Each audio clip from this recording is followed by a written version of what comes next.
राधे, जय श्री कृष्णा। आज मैं आपको पुरुषोत्तम मास का 8वां अध्याय का महात्म्य सुनाने जा रही हूँ। महात्म्य सुनने से पहले अगर अभी तक आपने मेरे चैनल को सब्सक्राइब नहीं किया है तो कृपया मेरे चैनल को सब्सक्राइब करें, साथ में बेल जरूर प्रेस करें ताकि मेरे आगे आने वाले वीडियो की नोटिफिकेशन आपको सबसे पहले मिले। और अगर आपको कहानी अच्छी लगे तो कमेंट बॉक्स में जय हो विष्णु भगवान की जरूर लिखें। धन्यवाद। महात्म्य इस प्रकार है। सूत जी कहने लगे, हे तपोधनो, भगवान विष्णु और श्री कृष्ण के वचन सुनकर नारद जी अत्यंत प्रसन्न हुए, परंतु फिर भी प्रश्न करने लगे।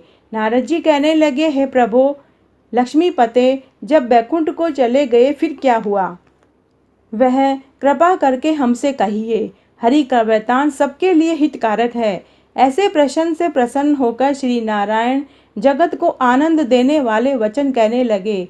श्री नारायण कहने लगे, हे नारद, जब लक्ष्मीपति बैकुंठ चले गए तो अधिक मास को अपने धाम में अपने पास बुलाया।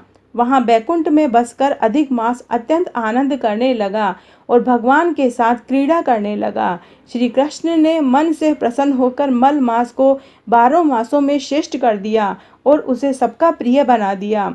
इस प्रकार भक्त वत्सल भगवान युधिष्ठिर और द्रौपदी को कृपा से देखते हुए अर्जुन से बोले, हे राज सिंह, दुख में डूबे होने के कारण तुमने तपोवन में आए पुरुषोत्तम मास का आदर नहीं किया और वृंदावन चंद्र का प्रिय मास आपके वन में रहने से अनजाने में चला गया। भय से दुखित मन वाले भीष्म द्रोण भी नहीं जान पाए और भय के देश में तुमने नहीं जाना। वेद व्यास जी से प्राप्त विद्या आराधना में लगे रहे। भयंकर युद्धशाली अर्जुन इंद्रप्रस्थ गए और उनके दुख से दुखित आप लोगों को नहीं जाना। अतः अब क्या करना चाहिए? मनुष्य को प्रारब्ध भोग अवश्य भोगना ही पड़ता है। मनुष्य प्रारब्ध से ही सुख, दुख, भय और आनंद को प्राप्त करता है। अतः सदा भाग्य पर ही भरोसा रखो। हे महाराज, अब आपके दुख का दूसरा कारण कहता हूँ। इतिहास पूर्वक इस कथा को अच्छी तरह श्रवण करो। कृष्ण कहने लगे, यह द्रौपदी पूर्व जन्म में महाभाग्यशाली ब्राह्मण की पुत्री थी। कुछ काल व्यतीत होने पर 12 वर्ष की हो गई। अपने पिता की एक ही पुत्री थी और बड़ी चतुर, गुणवती और सुंदरी होने के कारण यह पिता को अत्यंत प्रिय थी।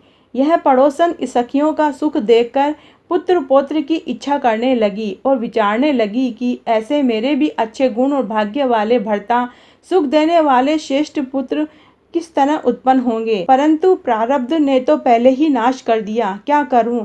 क्या किसी मुनि के पास जाऊं या किसी तीर्थ में जाकर वहां पर रहूं?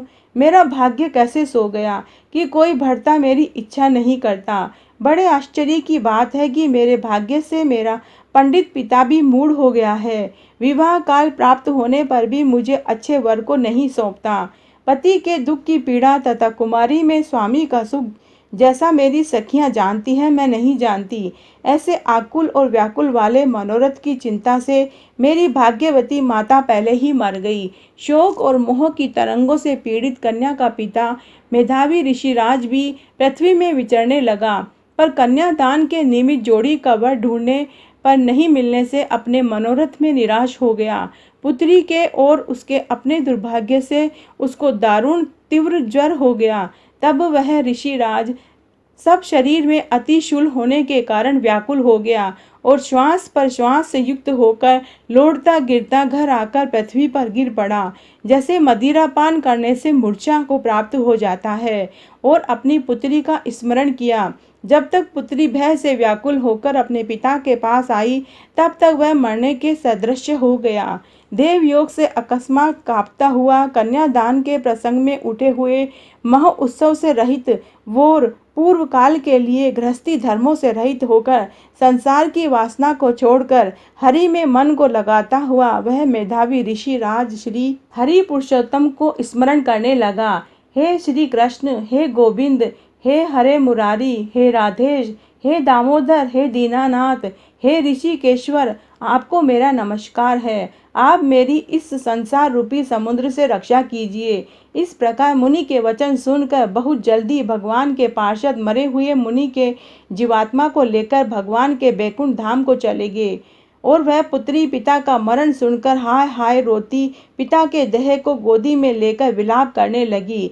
अत्यंत दुखित होकर दारुण विलाप करते हुए मानो उसका पिता जीवित हो अत्यंत व्याकुल होकर कहने लगी, हाय पिता, मुझको किसके सहारे छोड़कर विष्णु लोक में चले गए हैं। हे तात, अब मैं बिना पिता के किसके पास रहूंगी। न मेरे कोई भाई है न कोई कुटुंब। मेरी तपस्विनी माता भी नहीं है जो मेरे भोजन और वस्त्रों की चिंता करती। अब इस दशा में मैं मर जाऊंगी, जीने में अब क्या काम है। उसे इस प्रकार बारंबार रोते और विलाप करते हुए सुनकर उस वन के रहने वाले ब्राह्मण सोचने लगे कि अत्यंत करुणा भरे स्वर में इस तपोवन में कौन रो रहा है। फिर तपस्वी मेधावी ऋषि की पुत्री का रोना निश्चय करके वहां पहुंचे। वहां पुत्री की गोद में मरे हुए मुनि को देखकर वन में रहने वाले मुनि ऋषि भी रोने लगे और पुत्री की गोद से मेधावी ऋषि की लाश को लेकर शमशान घाट में ले जाकर अंत्येष्टि विधि से चारों तरफ काष्ठ लगाकर जला दिया और कन्या को समझा बुझाकर अपने अपने घरों को चले गए। और कन्या ने धैर्य धारण कर यथाशक्ति खर्च करके अपने पिता की और्ध्वदैहिक क्रिया की।